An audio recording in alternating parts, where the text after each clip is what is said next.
En principio, ¿cómo le cayó el anuncio? Bueno, nosotros en principio nos dejó un poco consternados, nos enteramos ayer a la mañana directamente por los anuncios del jefe de gabinete. Fue un anuncio que no fue trabajado con la sociedad civil. Eh, Tanto CAIDI como las organizaciones que integramos el foro nos enteramos por los trascendidos públicos y lo vemos como un retroceso en materia de derechos.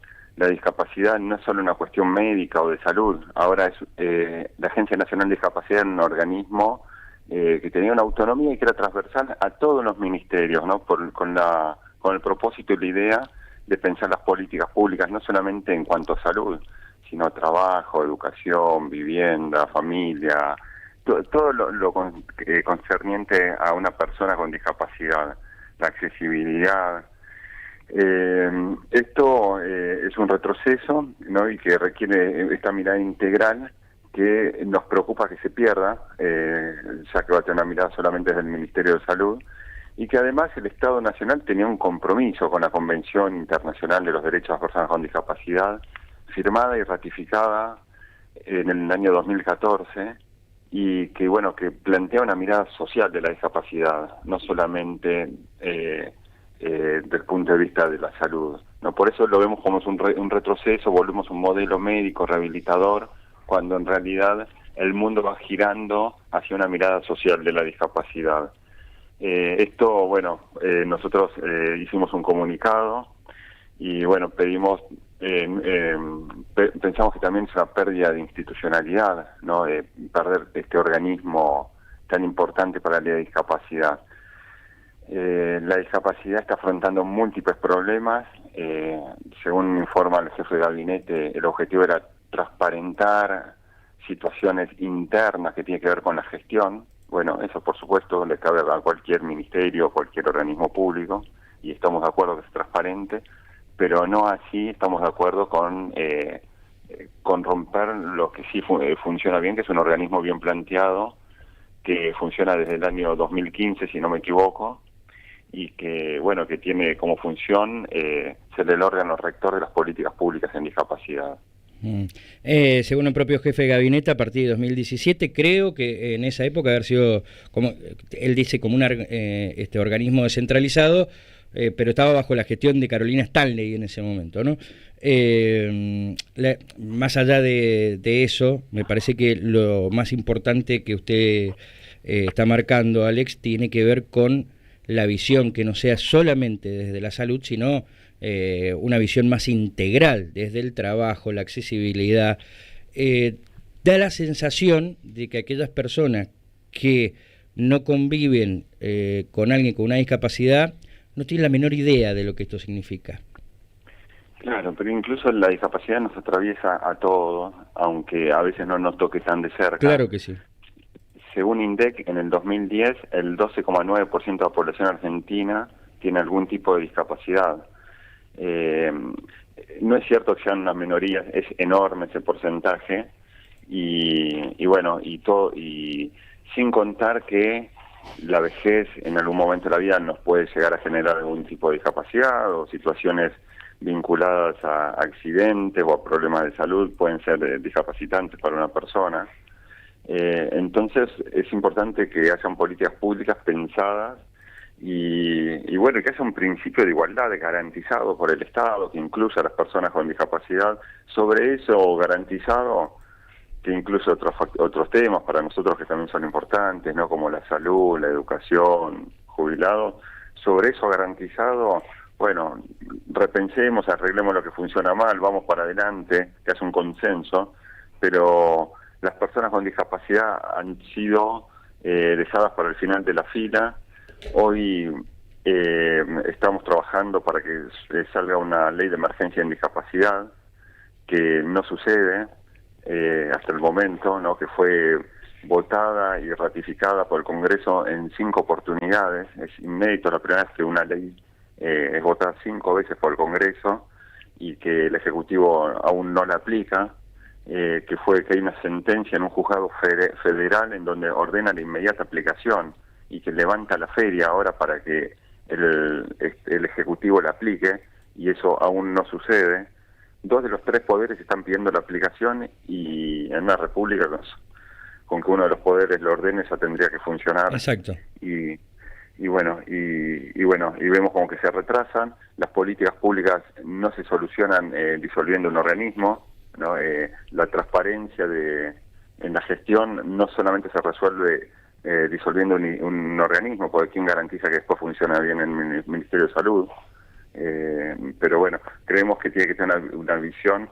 Por supuesto estamos de acuerdo con que el organismo tiene que ser eficiente, tiene que ser transparente, tiene que haber una rendición de cuentas. No estamos de acuerdo que nadie cobre por algo que no le corresponde, ni en discapacidad ni en ningún otro sector del Estado, pero usar a las personas con discapacidad para justificar un recorte es algo que no estamos de acuerdo, ¿no?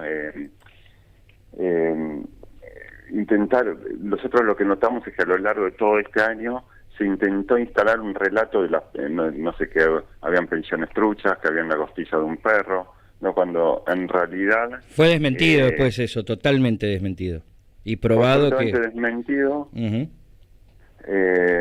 Pero bueno,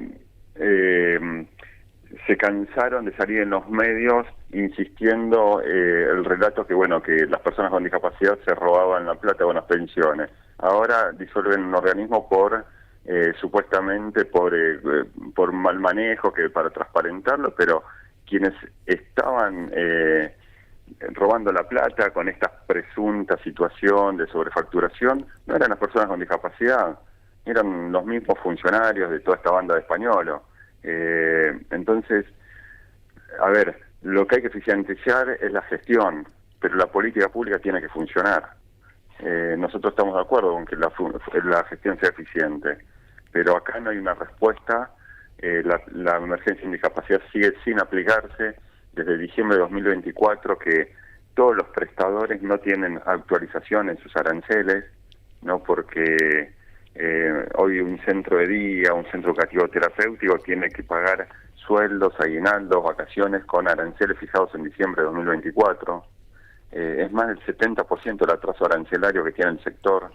Hoy los hogares pierden calidad para la atención porque los egresos son mayores que los ingresos, y a eso se suma que el programa federal Incluir Salud no está entregando ni pañales ni medicamentos desde noviembre de este año, generando, imaginémonos una persona que con una discapacidad severa o a veces un tema de salud mental que requiere una medicación muy específica. Uh-huh. y no se suministra porque no le está entregando el programa. Eso no solamente genera un problema enorme para la persona que se desestabiliza o que se agrava su problema de salud, sino que además genera un entorno mucho más difícil. Cuando una persona, no sé, convulsiona o tiene un problema de salud importante, afecta a todo el grupo, no solamente a la persona que vive en este hogar, ¿no? O cuando no se puede higienizar por falta de pañales. La situación es gravísima y no se está teniendo respuesta. Lo único que pide el sector es respuesta. Este es un tema que tiene que ver con que se aplique una ley para poder seguir funcionando, para que personas con discapacidad puedan seguir teniendo los apoyos necesarios para su inclusión en una escuela, en un centro de día, en un hogar, para que puedan tener una vida en comunidad. Muchas veces una persona con una discapacidad profunda, si no tiene rehabilitación, no puede circular con una silla de ruedas, ¿no? O pasan situaciones que tienen que ver que se agravan un cuadro en cuanto a la discapacidad. Lo mismo pasa a un niño con autismo. Imaginémonos que no está garantizado el apoyo para el año 2026, para el inicio del ciclo lectivo. ¿Qué pasa con estos chicos? Necesitamos que salgan las admisiones en forma urgente. Y bueno, la situación es de una gravedad enorme y no es alentador para nosotros que se disuelva el organismo sin plantear también cuál va a ser el plan, no solamente que es un retroceso en materia de derechos, sino que tampoco se plantea cuál es el plan de transición hacia lo nuevo. Siempre se pierde la firma, hay retrasos, hay más... al atraso que hay en los aranceles se genera un mayor atraso en los pagos, que el sector, recordemos que paga cobra los aranceles con 90 y 120 días de retraso. Entonces la situación siempre se va agravando. hay muchos prestadores en todo el país que inclusive han dejado de atender a personas con discapacidad debido a esta emergencia que hay en discapacidad que está provocando que el sistema colapse y se vaya casi cayendo por un lado y por otro. Bien, Rebe, Emma. Sí, Alex, mi consulta era, vos sabés que ayer planteaban, había escuchado a varias personas que quizás que tienen familiares con discapacidad y la consulta era, estoy tramitando la pensión, esto posiblemente me va a atrasar todo el trámite, que ya de por sí es un trámite que por lo general lleva mucho tiempo, ¿no? Entonces era como la incertidumbre, la angustia también de ver qué es lo que iba a pasar y justamente afirmando un poco esto que vos decís, no hay todavía muchos detalles al respecto de cómo va a ser absolutamente todo, más que este anuncio de que se va a traspasar Andis hacia salud. Bueno, lo compartimos la preocupación con esta persona, las pensiones, no se sabe nada en ningún área, tengamos en cuenta que Andis centralizaba todas las políticas de discapacidad, ¿no? Pensiones, certificado de discapacidad, prestaciones, todo lo que tiene que ver con la vida de las personas con discapacidad. No desconocemos cómo va a ser el proceso de transición y a eso se suma que estamos en un fin de año, que todo se complica mucho más. Claro, lo anunciás el 30 de diciembre.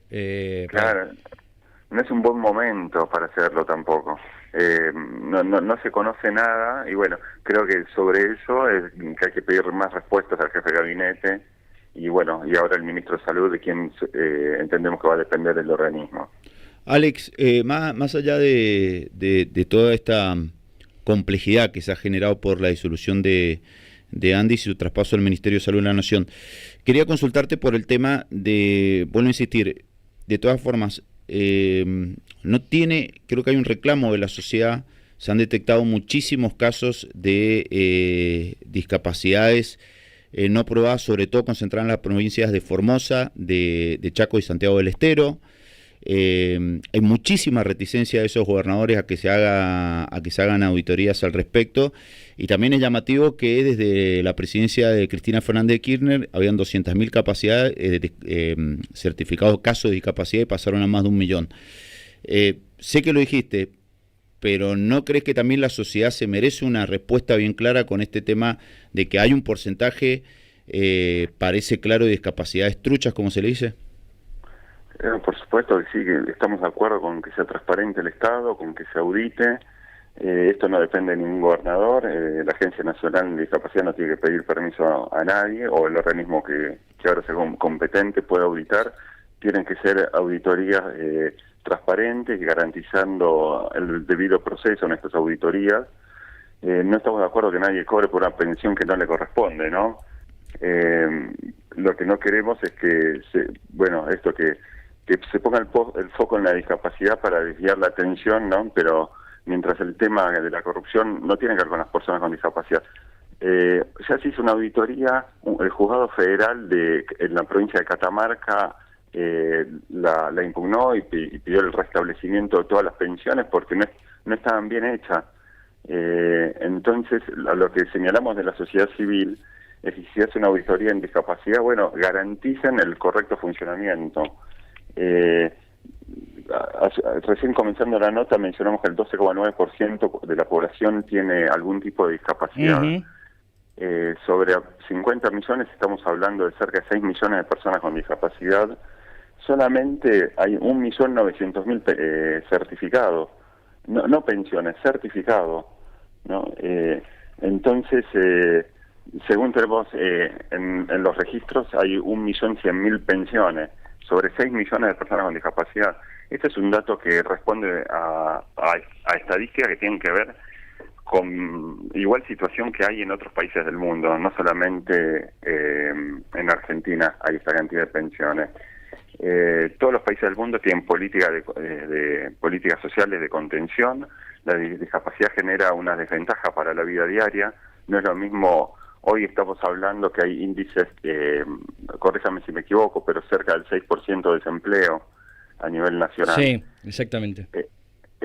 Una persona con discapacidad, 2/3 de las personas con discapacidad hoy no tienen empleo, según el último relevamiento que se hizo en INDEC. O sea, 2 de cada 3 personas no tienen empleo. esta desventaja que tiene la persona con discapacidad para conseguir empleo, para la vida en la comunidad. El Estado piensa en políticas compensatorias. Una pensión es muy bajo lo que cobra una persona. No va a solucionar su vida con una pensión. Por supuesto tiene que ser transparente y únicamente tiene que llegarle a quienes las necesiten. Pero bueno, nada, poner el foco en la discapacidad cuando en realidad lo que está pasando, situaciones con estas presuntas coimas que son enormes y se está desviando el foco y no se está hablando de eso.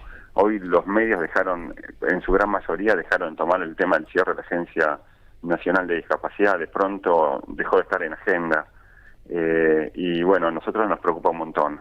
Pero claro que sí. Otro dato que le podríamos aportar, por ejemplo, se financió completamente los talleres protegidos. Que no es un tema menor. Bueno, como se financiaron muchos otros programas, ¿no? Como el programa Acompañar, como los medicamentos con el cáncer. Pareciera haber una cuestión que es mi última pregunta y agradecerte por el contacto, Alex. Si crees que hay algo ideológico más que económico. Bueno, nosotros pensamos que esto no es un tema económico. Según la Oficina de Presupuesto del Congreso, cuando se pidió que presupueste cuánto iba a impactar la ley en el PBI, informó que iba a impactar entre un 0,2 y 0,4% en el PBI la ley de emergencia en discapacidad. Esto es bajísimo, esto no tiene impacto en el equilibrio fiscal, no hay explicación por qué no aplican la ley.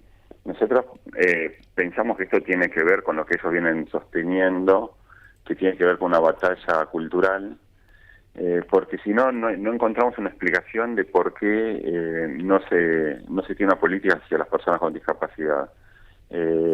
Nosotros no hacemos no queremos hacer un juicio de valor ideológico, ¿no? Porque lo que queremos es que hace una política pública. No nos interesa si hoy en el gobierno nacional está La Libertad Avanza o mañana cualquier otro partido. Sí, tal cual. Pedimos un principio de igualdad y se lo pedimos a los anteriores y se lo vamos a pedir a los que continúan el día de mañana. Y había mucho trabajo para hacer en el gobierno anterior y mucho otro mal hecho también. Y también lo hay en digamos, esto no es una cuestión política partidaria, es una cuestión de militar las ideas y los derechos de un sector de la sociedad que, como bien dijiste vos, no es tan pequeño. Y si así lo fuese, también valdría la pena, pero es el 12,6%, 12,6, ¿no? ¿Dijiste o 12,9? 12,9. 12,9, casi el 13% de la sociedad. Alex, nos hemos quedado sin tiempo, pero darte la tranquilidad de que por lo menos aquí le vamos a dar la cobertura necesaria a este tema. Bueno, muchas gracias al programa, a todo el equipo por la cobertura y bueno, y nada, transmitir un mensaje de esperanza en este fin de año a las personas con discapacidad de todo el país, que fue un año de grandes aprendizajes y bueno, y juntos e insistiendo vamos a lograr la aplicación de la ley y bueno, y el reconocimiento de derechos para todo este colectivo que tanto viene sufriendo. Claro que sí. Fuerte abrazo, Alex, a vos y a toda la gente a la que representás. Bueno, muchas gracias. Que estés muy pero muy bien. Alex Goldman, charlando aquí con nosotros.